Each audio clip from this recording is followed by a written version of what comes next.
live there in Jerusalem, and you're married to what people would know is the Christ for the Nations dynasty. Yeah, that's right. You're married into the Lindsay family through Shani, who is Shira Lindsay, Shira Sorkarom, Ari Sorkarom, who is the godfather of really Messianic Judaism, the godfather of the Jewish believing. He is father, now grandfather. I have 5 children in the land. My wife born and raised in the land. It's amazing to be a part of just this heritage and legacy. Now 3 generations of believers in the land. My in-laws are basically, I think they're spiritual superheroes, and I just can't say enough about them. So it's a privilege to, as my wife says, you know, I'm an import into the land. She's a natural resource, I guess. And so, yeah, being in the land almost 20 years now, and so it feels like home. I've been there almost as long as I was outside of the land. Right. So being a part of this legacy, just seeing what the Lord's doing, I mean, we really are in a fascinating time in history.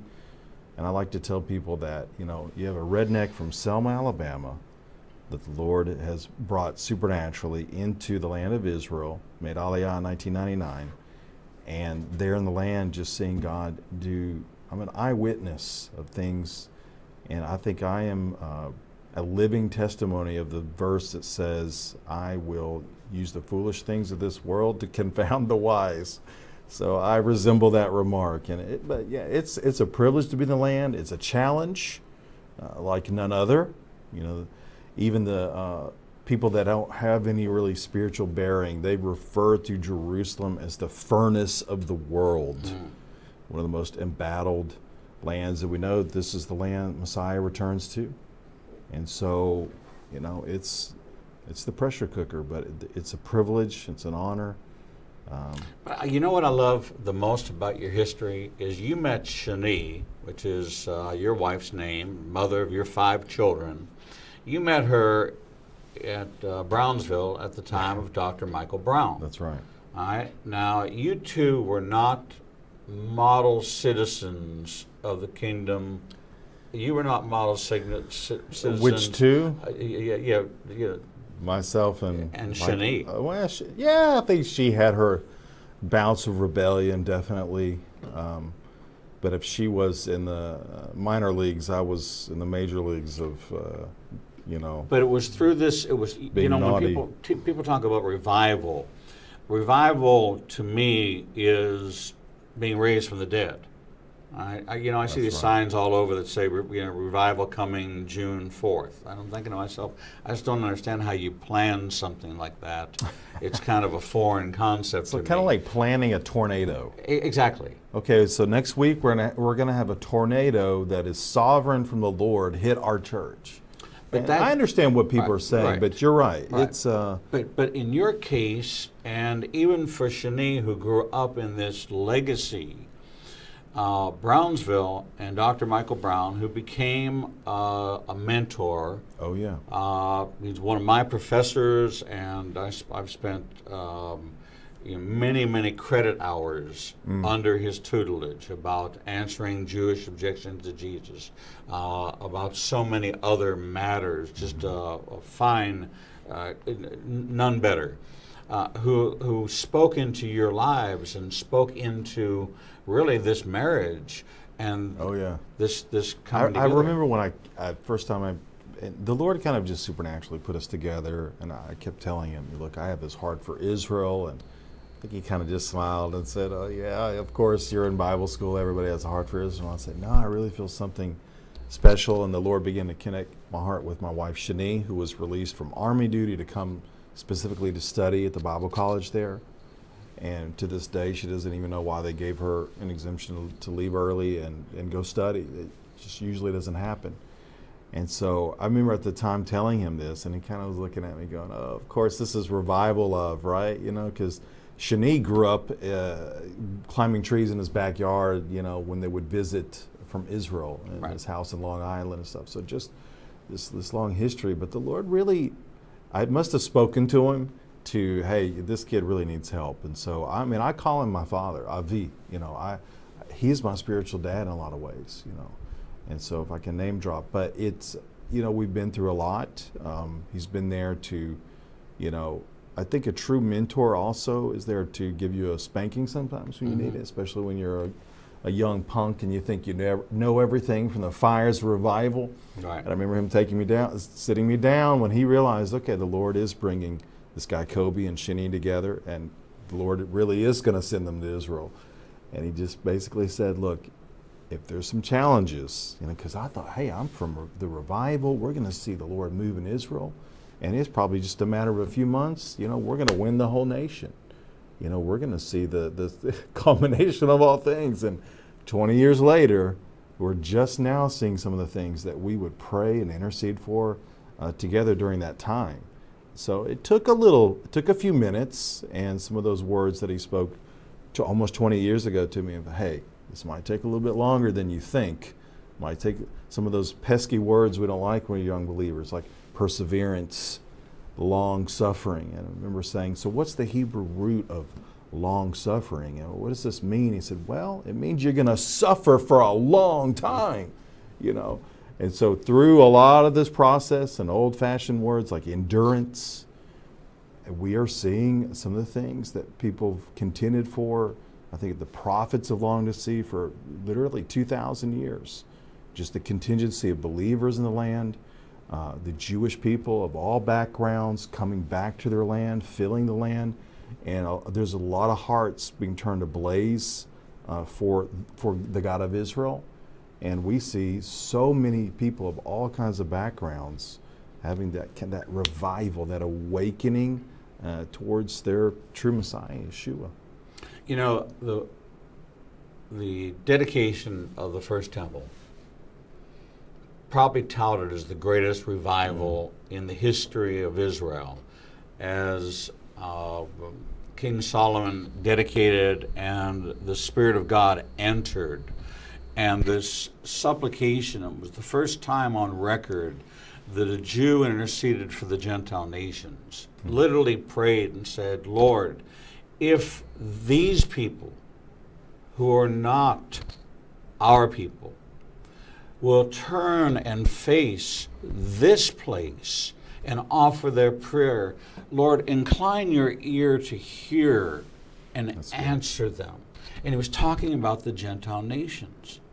That's right. And King Solomon, with all his wisdom, knew that it was going to take the family of God to bring Israel to the point of restoration, yes, to take it back to the Genesis 15 sovereignty, and to see a restoration. And we're in that season now.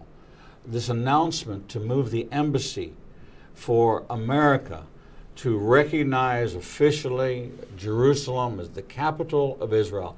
And aside from all the pressure of the United Nations, little Nikki Haley, that little tiny, just Tasmanian, just punching, knocking down the big boys, stand in the face of Muhammad Abbas and saying, no, America's made the decision that we've owned this piece of property, right? And I pass it every year for 15 years with its chain link fence around it, its overgrown lot and the building in the back that's rented out, and that's been property designated in Jerusalem as the site of the U.S. Embassy for, 40, 50 years?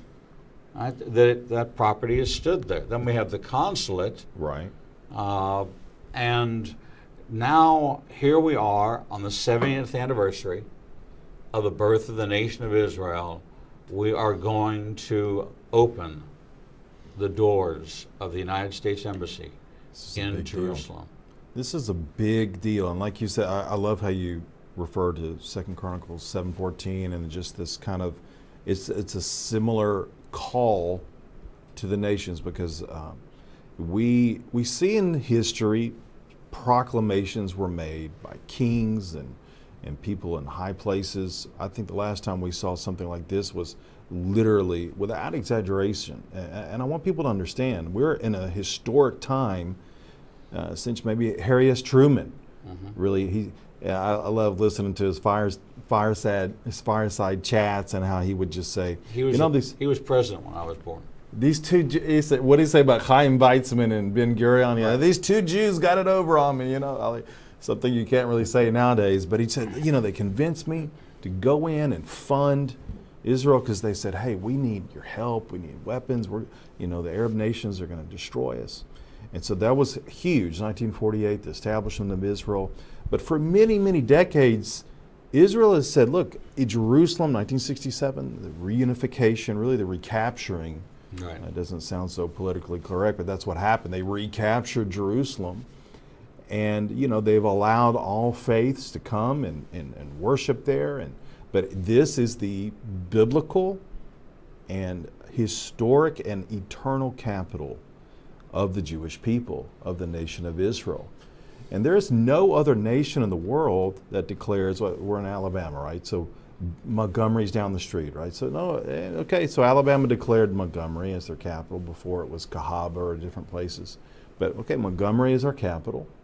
Nobody really, okay, it's great. All the other states recognize it, it's fine. All other nations of the world declare their capitals. Nobody has a beef with that. Right. But Israel, no. Because of the pressures of the Islamic fascism and the pressures of, like you said, the United Nations, it's so controversial. We can't, and it's really because somehow deep inside, the enemy knows this land is special to the Lord.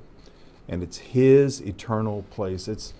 I think you said years ago, this is where you feel the tree was. This is where it began. This is where it's going to end. Of course, we have to stop this from being the capital. So here comes, whether you love them, like them, the good, the bad, and the ugly, this current administration comes along and says, hey, this is the eternal capital. Make a proclamation, putting the finger in the eye of the enemies of Israel. I mean, this is a big statement. So I remember we wrote an article called Why Israel Matters to You, Why Jerusalem Matters to You. And while I was flying here a few days ago, I said, Shani, I just read the article. We gotta edit it because Mike Pence has just come to Jerusalem. And not only, okay, so they're declaring these great things about Israel. Nobody's ever said that, no president of America has ever said the eternal capital is Jerusalem. Because this is controversial. This is huge. This is, it's going to spark, you know, worldwide, you know, insurrection, and it's going to create riots. I was in the old city after this happened. Okay, I had to do some things there. Nothing. There's a group of people over here protesting. Different, you know, we won't name the channels where, you know, international media was there filming this little, you know, of course they make it sound like there's hundreds of people protesting. I was like, hey, there's nobody here, you know, this is all made up. No, it just went over. And even the president here said, okay, so maybe there will be uprisings, but they do that anyway. There's persecution and violence against the Jewish people anyway. This is not going to be an excuse for it. So what happens, Mike Pence now says, not only are we going to do it, here's the plan. And I believe he went and he saw the assets you're talking about, that other leadership said, oh, it's going to be billions of dollars, it'll take years and years.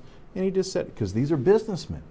They think differently. So the Lord has postured, again, whatever you think about them personally, He has postured these people like a Cyrus moment. Cyrus was, you know, known for a brutal dictator, right? I mean, he didn't do, you know, all things pleasing unto the Lord, but the Lord said, this is my anointed man for a purpose and a plan. And so we now have a declaration that is being undergirded by actions. And so He saw the assets and said, no, we can do this. We don't need some kind of $5 billion facility, Tim, we can just move into here, eventually maybe build something else. And so they said, we're going to do it on the seventh day of the 70th year of the nation of Israel's history and birth. So this is, I mean, even the numbers, even the sevens lining up. And it's just, it boggles the mind, but we are in this state and this time in history seeing things that we've never seen before. What's so amazing about all of this is that Zerubbabel goes to Jerusalem to rebuild the second temple. And he assesses it and says the very first thing we're going to do is we're not going to build a building, we're going to build an altar. Because the first thing we should do is make an offering to the Lord. And then they sketch out, they lay out what's going to be the second temple. And the old guard cries out and tears their garments and says, that little bitty place you're saying that's nothing like what Solomon built. It's too little, it's too small, it's not strong enough, it's not big enough, doesn't make a bold enough statement. Here we are, thousands of years later, right? And like a Zerubbabel, going and saying, you know what, we don't need to have what was King Solomon's temple. We don't need to have this gigantic embassy row, this massive structure. What we need is something that's dedicated to the Lord. And it so parallels the prophetic scriptures, right, of let's start humbly with an offering to the Lord in a small gathering place where we can put the builders together. Mm-hmm. They're not going to build the building, they're going to build the relationship. That's right. And once they set foot and they plant the American flag in that place and claim it and declare it as the eternal capital of Israel, there are other nations that are just waiting for America to see what happens. They already are. That's right. And they're lining up ready to, and it will be greater. And it will be bigger because God promised that the latter rain would be greater than the former rain. That's right. This is what the latter rain is all about. We're talking with Kobi Ferguson of a ministry in Israel called Yeshua Israel. Yeshua is a Hebrew word that means salvation. This is the name. There are no J's in Hebrew, so let's just look at this from a standpoint of a biblical title, biblical name, Yeshua, salvation, Emmanuel, God with us. This is the word given to Miriam, a Jewish woman, in Hebrew from Gabriel, telling her that she will have a son and his name would be Yeshua. They have a ministry called Yeshua Israel, and fascinating what they do, all the resources they provide, and Kobi is available while he comes to the States to come to your church, but you're also available to subscribe to their newsletter and to support them, and I encourage you to go listen to some of the new music that's being developed.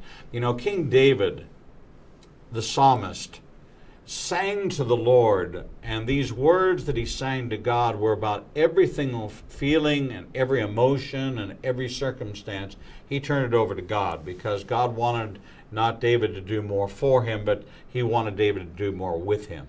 There's an opportunity for you to partner in Israel with people who are doing more with God in the land.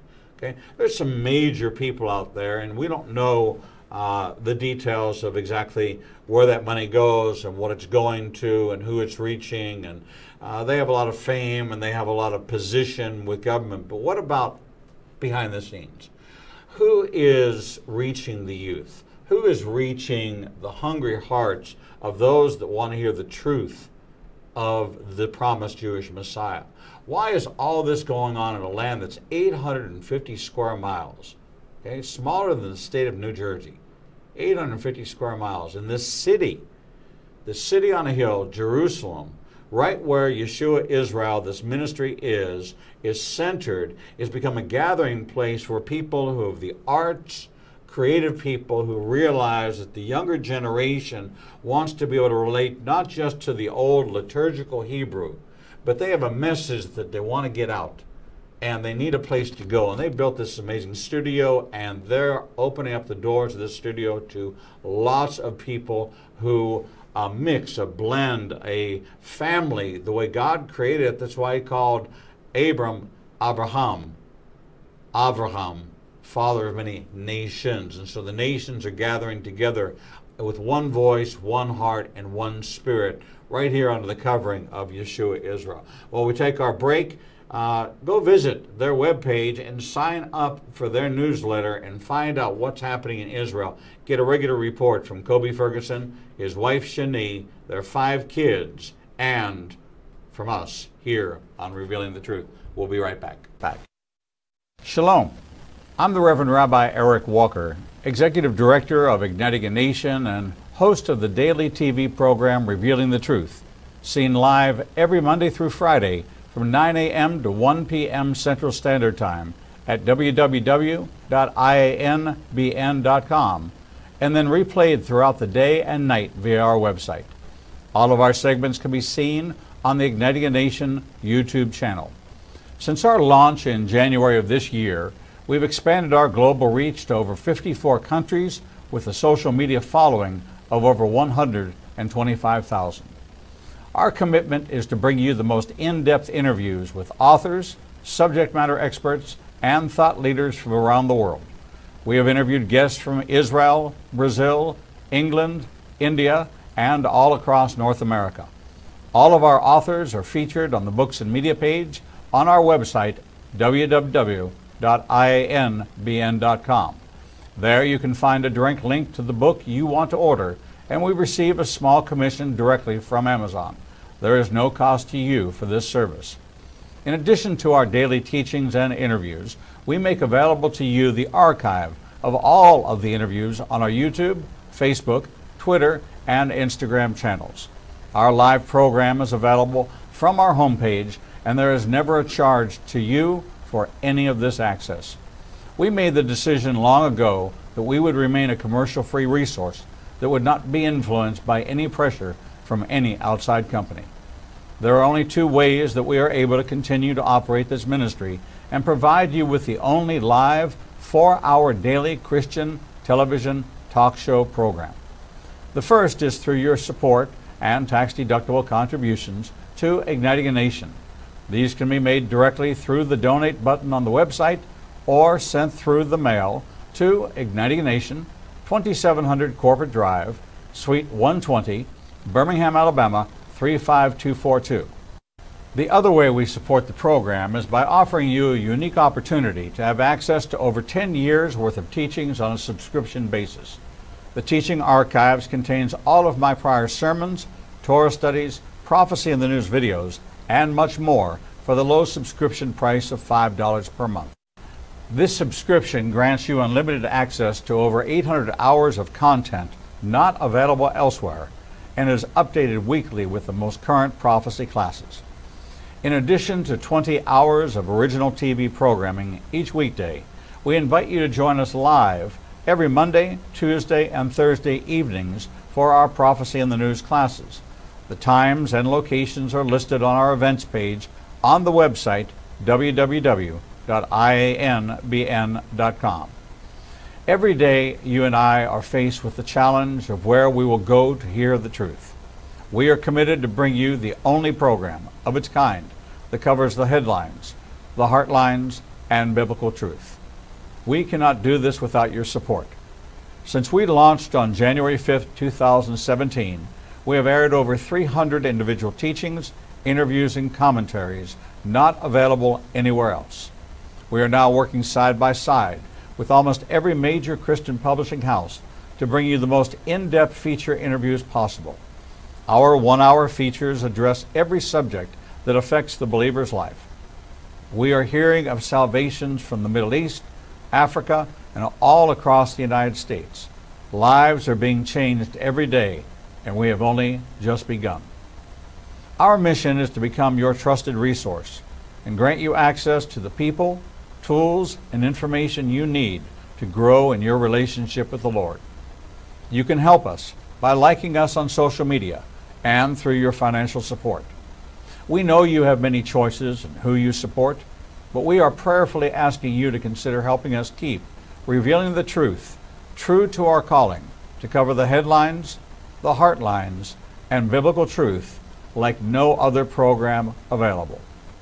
Donate today and help us bring the message to the four corners of the earth.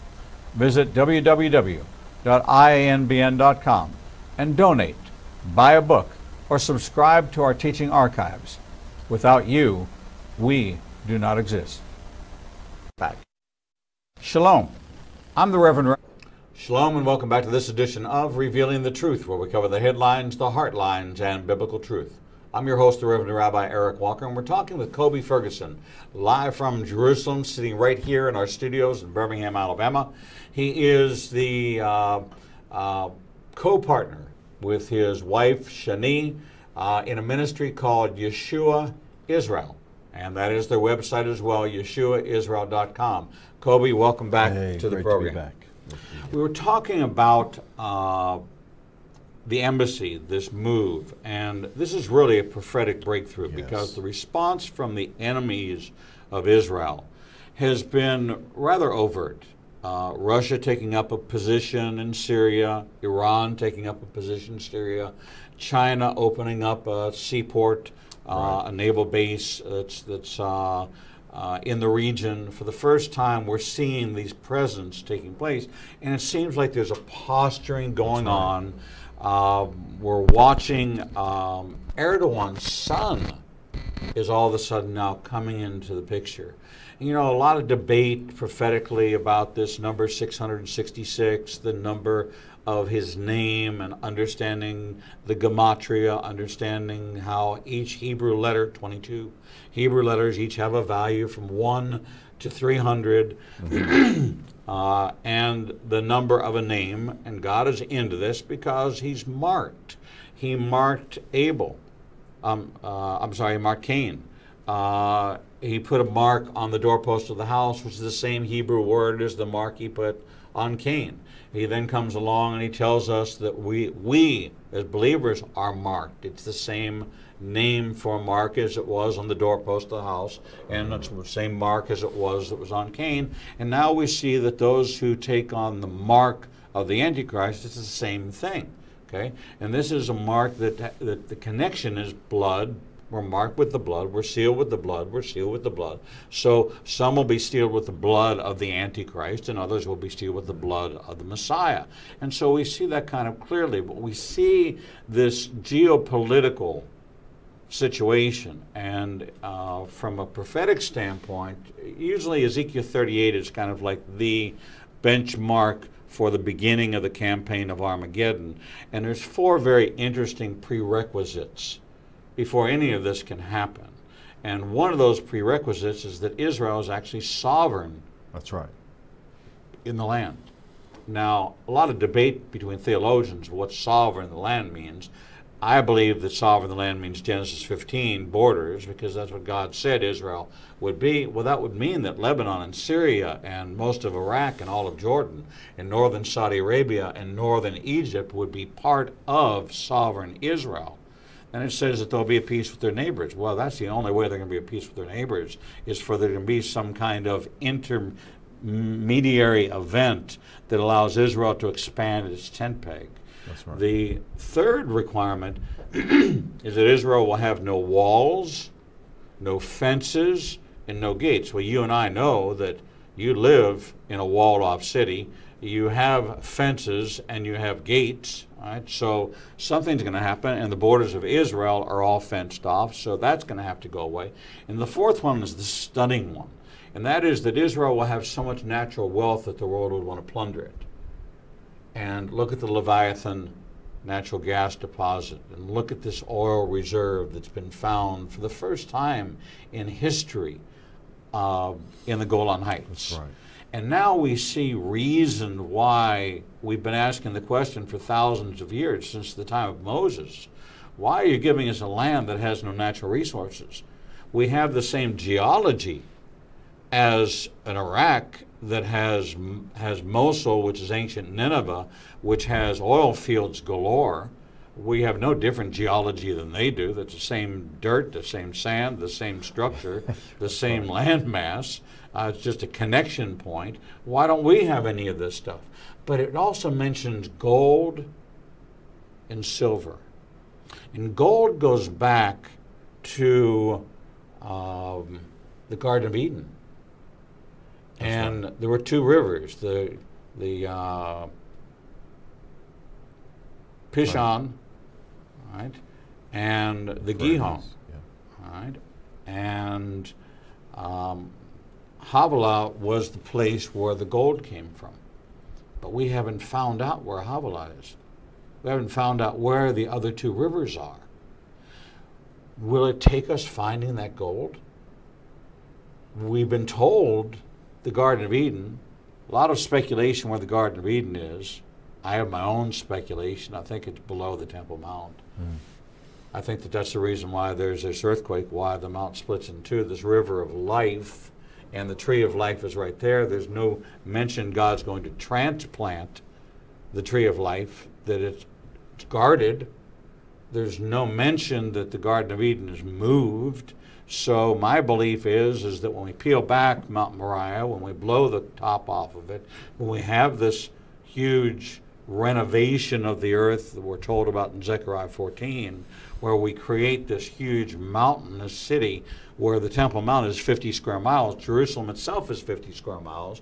But as the last 7 chapters of Ezekiel tell us that the Temple Mount itself will be 50 square miles, that this must be the hidden Garden of Eden, in my opinion, because the river of life is running right through it. We see this new heaven, this new earth. So I'm fascinated to watch all these things as they're little, they're small check marks in a big box. It's going to take more than one check mark to check off this box. So we're kind of pinging along until, or shading in. And I think it's good to note, as you're pointing out, okay, we have the wars in chapter 38 of Ezekiel, and you know, it looks like some tough times for everyone in Israel.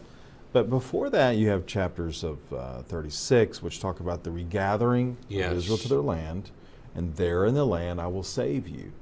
And then you see wealth and things given in chapter 36 and 37 leading up. So it's important for believers, Christians worldwide, and believers worldwide to realize good news is good news. Right. And it's just not a harbinger of, okay, well, there's bad things coming. Okay, well, we know that. We know it's going to be chaos and tohu vavohu and darkness and great darkness, but you know, light shines really the best when it's dark, you know. And so I want to encourage people to see, okay, yeah, well, this just means this and this will happen. Hey, this is good news for Israel. This is good news for America. The Lord is reestablishing a bond, a relationship. Who knows in the future, of course, like you said, there's going to be plunder, there's going to be technological breakthroughs. Then Israel's already seen these, but that's all going to ramp up. There's going to be natural resources, there's going to be personnel resources, political acumen. All these things happen in Israel. And I think we're beginning to see some of this cascading effect, because you have the superpower of the world now, currently, America, U.S. is still in that spot. Their leaders, like you said, when they move the embassy, now you have tons of people starting in South America. You have nations, of course, you have Micronesia and other places that have always been gung-ho Israel. They just, you know, they need a leader to say, okay, we're gonna create and clear a path for this to happen. And when America is saying, hey, we're going to move our embassy in May, you know, the 7th day of the 70th year of the history of the modern state of Israel, this is a big deal. The rest of the world's going to follow. And what you basically have is kind of a mother figure, a king, a queen in the U.S. saying, we're going to connect an umbilical cord. We're going to put our resources not in Tel Aviv. We love Tel Aviv. Tel Aviv's amazing. It's awesome, but it's not the eternal capital of the Jewish people. It's an amazing city in its own right, but Jerusalem is now being declared politically by the leaders of the free world. And they're saying not only are we going to declare it, we're going to put our money literally where our mouth is. And we're going to build relationships really that we've never seen. In Genesis 12:3 will start to come in effect, I think, in a stronger way, that those who bless Israel shall be blessed. And it's not that obviously it's a silver bullet, a magical thing that you just bless Israel and you can live however you want. Of course not. I mean, there's things God will deal with America on and their sin and different things, but it's a big deal. And if you want to get the Lord's favor on your nation, then you put your capital resources into the place that the Lord says, my glory shall reside there. And like you said, and referring to 2 Chronicles 7:14, that Solomon said, hey, when you look in this land, Lord, when people from all over the nations come here and pray, look at their prayers and answer these people. So Jerusalem's an eternal capital for for Israel, but for all believers. You know, almost every church is built facing east towards Jerusalem. Every synagogue is. That's right. And most people don't realize that when church planters lay out that church, that the architect is saying to them that, you know, this is the best position, and it winds up that the pulpit is facing Jerusalem. Now, as you circumvent the world, okay, it would be west from other places, but from here it's east. If you draw a line from where you and I are sitting right now, and we start heading east, and we keep heading east, and we go straight through Atlanta, and then we come straight across due east, same latitude, we will wind up in Jerusalem. Okay, we're perfectly positioned here, right where we are sitting right now, perfectly positioned facing towards Jerusalem. So Ezekiel 43, the Lord returns when he breaks through the eastern skies of Jerusalem, and this is to be seen around the world. Why? Because the dead Jews are buried with their faces facing east to be raised up when the Messiah comes. The synagogues and the churches are built facing so that every believer is going to see the supernatural event. It's interesting that we come into this conversation and then we look at what's called the end of days. Now, this is that's not an American reference. The American reference is end-time prophecy or Armageddon or the end of the world. But the end of days is the term that's used in Israel as we talk about the end of days. The end of days of who? The end of days of what? Well, these are these prophecies that are yet to be fulfilled. Now, it's fascinating because there is a lot of religious persecution in Israel. There's religious persecution within Israel itself between the Orthodox, the ultra-Orthodox, the Reform, the conservative. I was raised as a conservative Jew and carry conservative Jewish credentials from a well-known, well-respected conservative rabbi. And so when I'm in Israel, most people know me there. They kind of leave me alone. They know I'm a believer, but believers are being persecuted all over the world. I've been persecuted here. I was denied several times to be able to speak into a place where I was actually booked into the place, and they found out that I was a Jewish believer, and they canceled it because they got pressure from the Jewish community, all right, that they didn't want somebody who was going to be talking about Yeshua.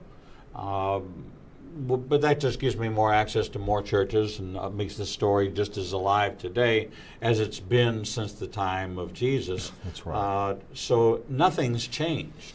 When we look at what's going on in Israel, and this is the week where this is the last week we have to finalize all our plans for our trip.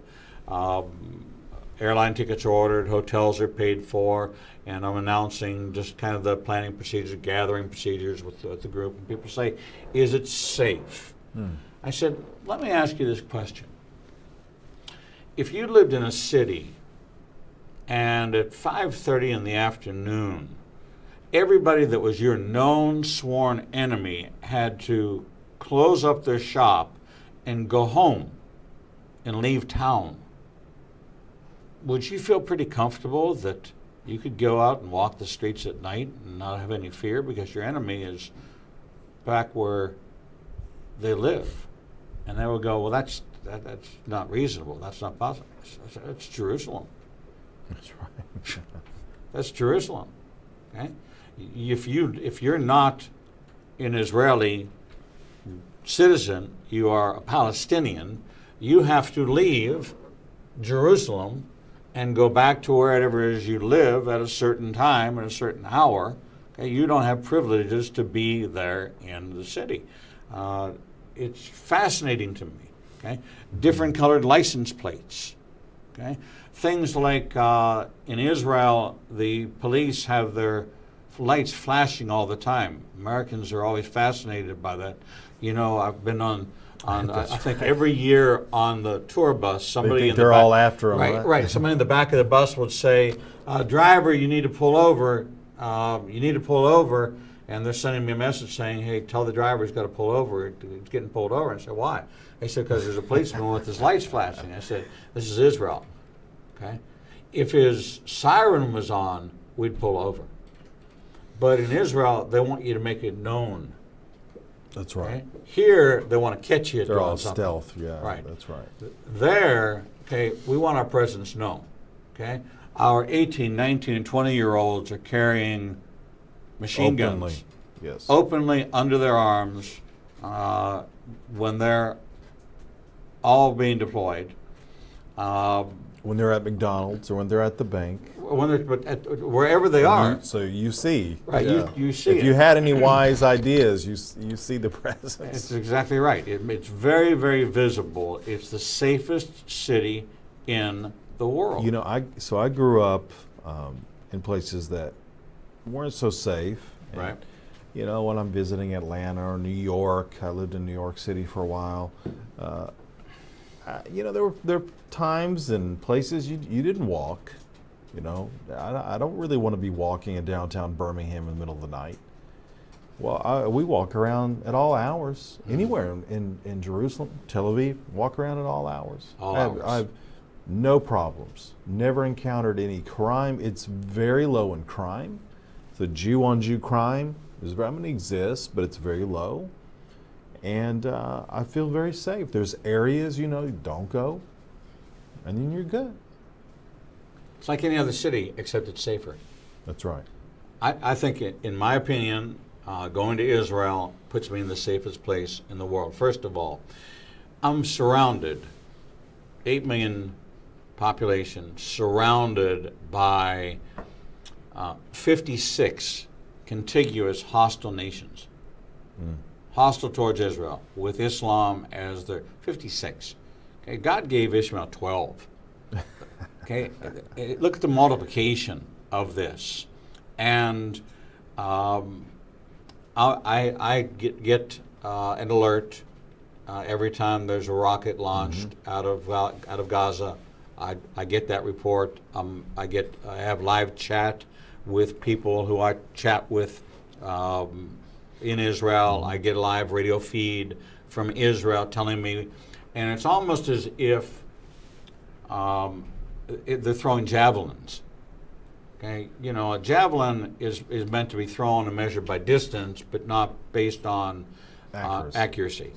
Okay, and these rockets that are being launched out of Gaza have no guidance systems, so they're just landing in open fields. They're basically glorified mortars, and the ones that are shot that are more significant, Israel takes them out. Israel takes them out with David Sling and with Iron Dome. Iron Dome. And what's interesting is that because of America's settling in Jerusalem, people have to look at this tightening. That's right. Of you touch Israel, you touch the United States. They're saying we're putting our assets here, which include military. And they're saying basically you mess with Jerusalem, you're messing with America too. They have the Marines come in. They have a contingency at all times at any embassy. That's one of the big differences between a consulate, right? Which there's a very nice, huge, big, beautiful consulate building that was built a few years ago. Well, because they thought, okay, somebody was smart. Hey, if they ever move the embassy here, we have a place ready. Right. And so that's where they're going to be, is in the facility in an area called Arnona, Talpiot area. And it's this beautiful area. Beautiful.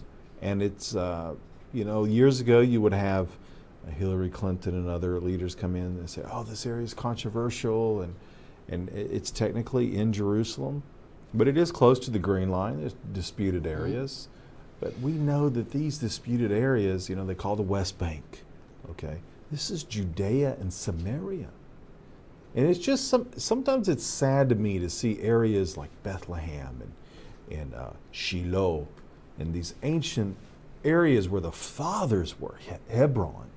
I mean, this is the first seat of the house of Israel. The first king throne was set up there, you know, and they moved it later from Hebron to Jerusalem.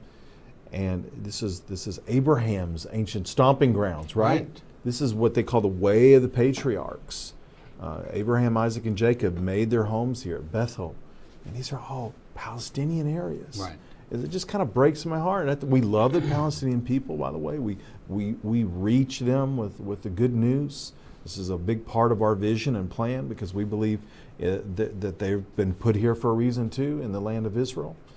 But it's not to supplant and take over the land. They're not there to create another nation called Palestine in the midst of God's ancient promised land.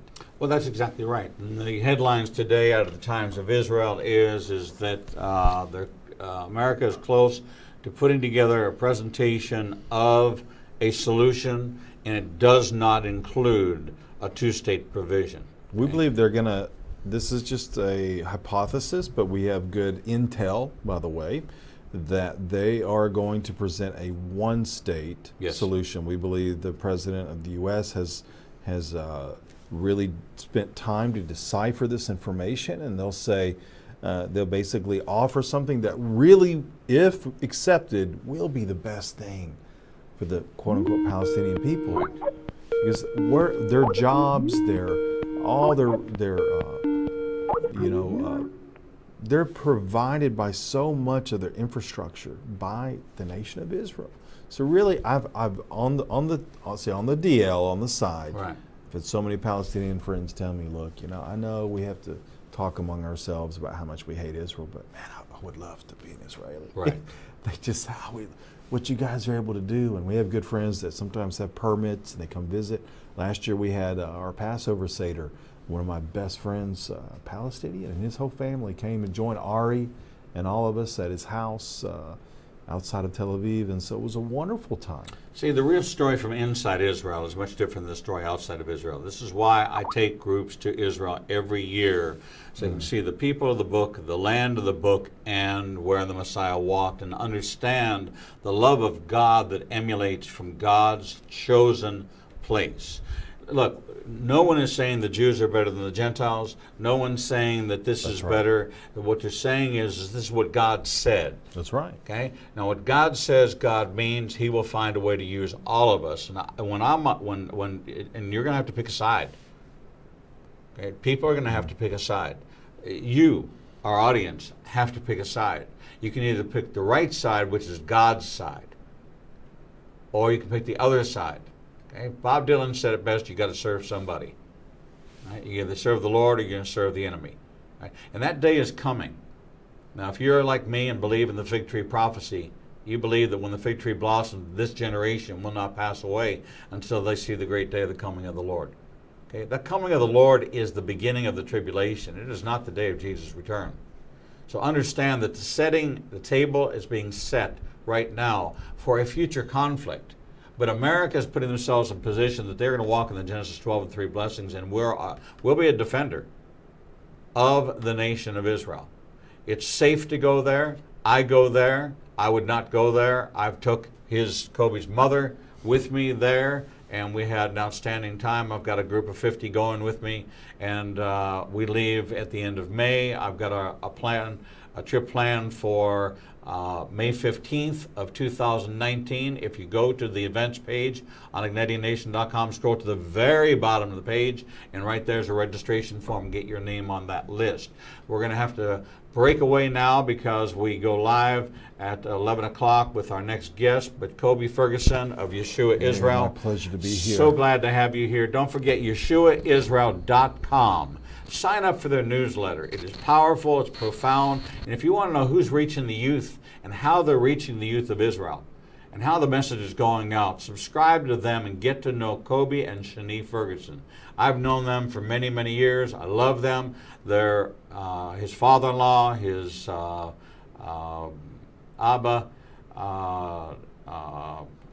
his Makatena, the in-law side of him is someone who I hold very near and dear to my heart. The entire family I just love very much. And so thank you so much for being here with us. We love you very much. We're going to take a short break, and when we return, we'll bring you the next edition of Revealing the Truth.